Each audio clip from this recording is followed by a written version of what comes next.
I went ahead and bought a pack of 16 non-toxic crayons from Walmart.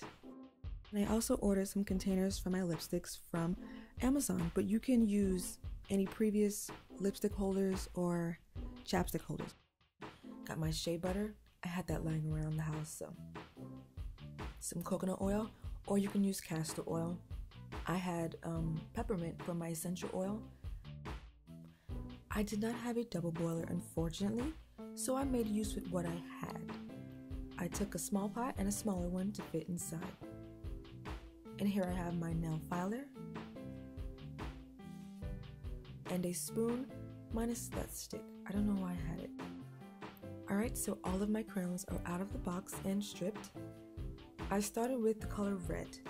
So what you do is cut it in half. I have a knife that I use to cut, or my nail filer. That half is what you will be using to make your lipstick. Of course, if you want to add some color, which I did in this case, I took a brown and I cut it in half, but I cut it in half again. And I did cut that red in half again as well. Paired them together, and that was my final product to use. If you ever change your mind like I did, just go with the flow. I didn't want the brown anymore, so I got back my red and I added a tiny piece of black just to make it a deeper red. Here I am in the kitchen. I filled my pot with water, placed it on the stove, turned it on to high heat, but you can also do medium heat. I didn't have measuring spoons, so I just used my teaspoon. My first set was the trial and error one.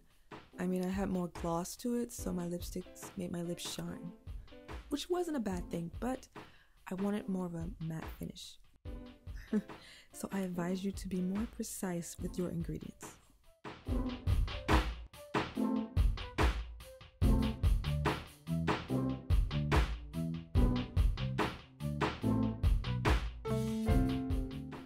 Alright, so all of my ingredients are in my smaller pot, and I took my nail filer to stir everything together. There it is. You stir it until it's smooth. I did put something on the counter just to avoid a big mess, and I began to pour everything into the 2 tubes.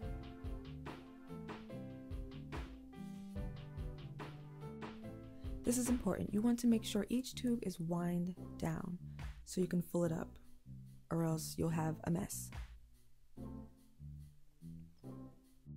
Alright, here's my second set. I used colors from the pink family, adding a bit of dark purple. For some reason, my second tube just did not fill up. Don't know where I went wrong, but I didn't get mad about it. I just made another color, added it to that one, and created a lipstick duo. Here I am swatching the colors. The first one was the light pink. It just gave me a simple gloss look. Nothing much. It was just very light. The brown, it was barely noticeable, but I did like it because it's like a nude moisturizer for your lips. The orange, I loved. It wasn't too bright, it was just right. The red, you can't go wrong with red. It showed up very nicely. The purple, I love that color.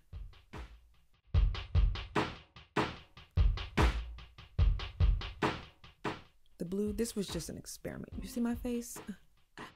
I wanted to be adventurous. Never tried a blue color or green. I thought about making green. And that's the beauty about experimenting. You get to be creative in whatever you do. I was missing one more color, which was that beautiful fuchsia. I don't know what happened to it, but that was one of my favorites. It was a gorgeous color. All in all, I did enjoy this DIY very much, and I would do it again.